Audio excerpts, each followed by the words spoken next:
Hey everyone, welcome back to my channel. I'm actually doing another speed build.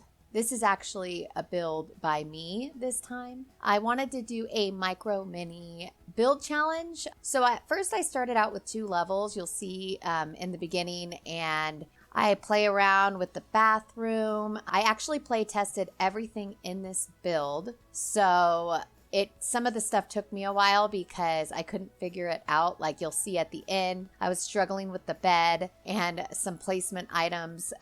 You'll see when we get there. But I was actually able to fit all of the bathroom in 1 tile. So the bathroom is only 2 tiles. In the beginning, I did a half tile plus a full tile, but it ended up working out once I changed how I'm making the house right now.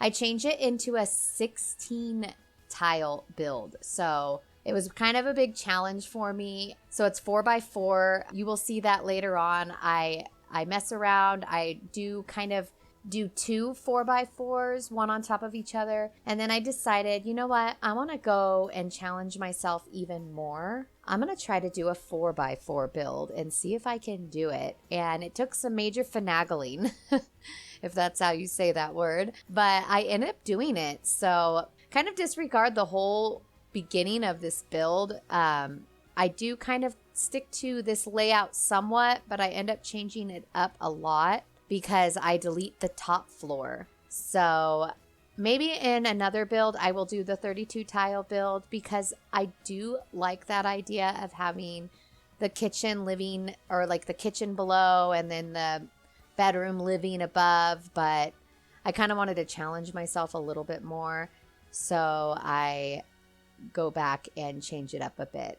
So anyways, this will be my second voiceover, and it still gets a little bit weird feeling just talking and watching yourself build, but I try out a lot of different things in this build. I'm sorry if it makes you feel a little dizzy. I tried to keep the camera as still as possible, but there were times that I would completely forget I was recording and I would just get so involved in the build, and then I would think, oh my gosh, I'm probably spinning this camera everywhere right now, and I don't know what it's gonna look like once it's on, once it's here. But I hope you guys like this build. As I said before, I play tested everything, so everything is usable. It's probably only a good home for 1 person. Like maybe if you want to do roommates and have them share this 4x4, you may be able to take out the desk that I end up putting in under the bed, because I do use one of the loft bunk beds, and you maybe could just put another bed in there and get rid of the little office area. I guess you could do that. There is a lot of room to grow. Obviously, it's only a 4x4, so you can do a whole extra room and still be within the micro mini lot requirements. So I thought that was kind of neat, but it was a really fun build. It was fun to kind of think about how to put everything in different spots and see if I was able to do it. And I think it actually turned out pretty cute. I had some trouble with the outside because I wasn't sure what style I wanted to use. I was thinking like, I don't really want to do an eco-modern. I feel like I do a lot of those builds. I love doing those builds, but I didn't want to do that. And I kind of looked at a lot of the tiny home or the tiny living pack stuff, but they didn't have windows. They only had that small door. I decided to go against using the door and ended up using the eco lifestyle door because it fit perfectly within those 4 tiles. It still allowed the bathroom a tile to where there was no window in the bathroom, which I thought made it feel a little more private and realistic in my opinion.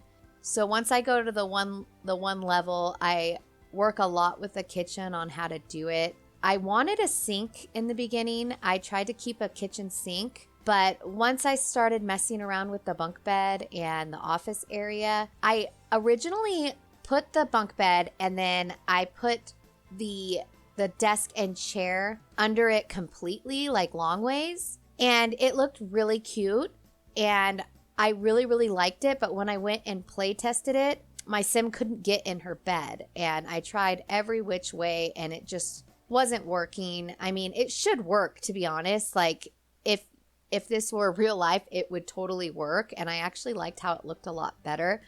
But I really wanted this to be a usable home. So I went ahead and changed it up a bit. And I think it ended up being cute, though. I even did a little like living room nook area with a big chair and TV. I love that chair from the Paranormal pack. It's one of my favorite chairs. I love the swatch.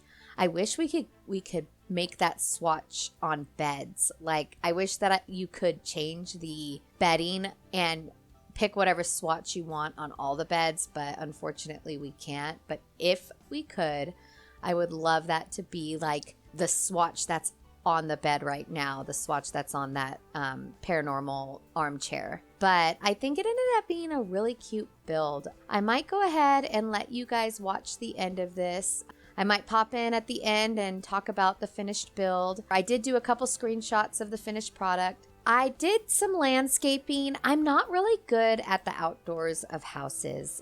Anyways, I really had fun with this build. It took me a long time. I tried a lot of different things. I did a lot of different changes and it was fun. And I'm actually really happy that it's all a usable lot. Maybe in the future I could use this in one of my Let's Plays, whether it be my short lifespan Let's Play, Legacy Challenge, or maybe it would be fun to do like a mini home lot, and maybe all of my grown-up children from my 100 Baby Challenge can go in there, and I'll just make a little lot. I think that would be fun. I don't know if that works. I mean, I guess if you just assigned them their beds, but anyways, I hope you guys enjoy this build, and I will talk to you guys in just a little bit.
So we are getting to the end of this video. I just wanted to pop in real quick, say I hope you guys enjoyed this speed build.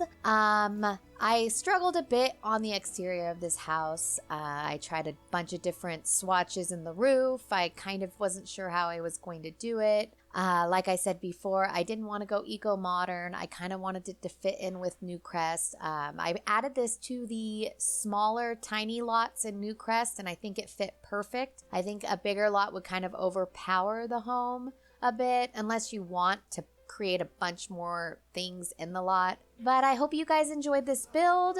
I will add it to the gallery. SimsEndeavor. I'm not exactly sure what I'll name this home yet, but I will link it in the description of this video. I hope you enjoyed it, and I will talk to you guys all in my next video.